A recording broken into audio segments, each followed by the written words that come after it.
Good morning everyone. এই দেখুন গুড়ের এটা ভোর সকাল, এখন 6টা বাজে। দেখুন আমরা এই পিওর গুড়ের কারখানাতে চলে এসেছি। এই আশরাফুল হক যে এখানের মালিক, লাস্ট ইয়ার উনি 1000 কিলো গুড় বেচেছিলেন এখান থেকে। এই উনার 1000টা গাছ, এই দেখতে পাচ্ছেন খেজুরের গাছ, এই সব খেজুরের গাছ। Business tycoon.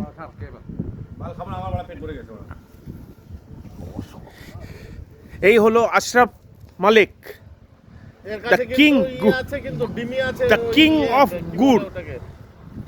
আর উনার বন্ধু বান্ধব এসছে, সুখদেব বালা, এই ভিভা ডেন্টাল ল্যাবের ওনার। ওনার ক্যাটক্যাম্প ডেন্টাল ল্যাব আছে বেলগড়িয়াতে। কেউ যদি অর্ডার করতে চান অর্ডার করে নিতে পারেন। প্লিজ আপনার ল্যাবের ব্যাপারে একটু বলুন। একটু ল্যাবের ব্যাপারে বলুন। ওনার ক্যাটক্যাম্প ল্যাব আছে। তোমার কন্ট্যাক্ট নাম্বারটা কি ল্যাবে? আমি খেজুরের বিজনেস করব। দাদা তোমার ল্যাবের নাম্বারটা কি? ওসব নাম্বার ফাম্বার ছাড়ো, খেজুরের বিজনেস করব আমরা। খেজুরের না খেজুরের রসের, গুড়ের? এটা 1000 টাকা বিক্রি হয়ে যাবে কিন্তু ইন্টারন্যাশনাল মার্কেটে। হ্যাঁ, খেজুরের ওই যে খাচ্ছে। আশরাফ নিজেই ওনার, নিজেই খেয়ে যাচ্ছে। বাহ বাহ, সকাল খেজুরের রস খান আর ভালো মতো বাথরুমে বসে যান। একদম পিওর, একদম পিওর, এর মধ্যে কোনো ভেজাল নেই। তো আপনার এবার টার্গেট কত সেল? এবার ভাবছি 200-400 কোটি টাকা তো হয়েই যাবে। 200-400 কি করে হবে? আপনার তো 1000 টাকা আছে, তো অত টার্ন ওভার হবে না। যদি 1000 টাকা করে ইন্টারন্যাশনাল মার্কেটও বিক্রি করে। 10,000 গাছ আছে।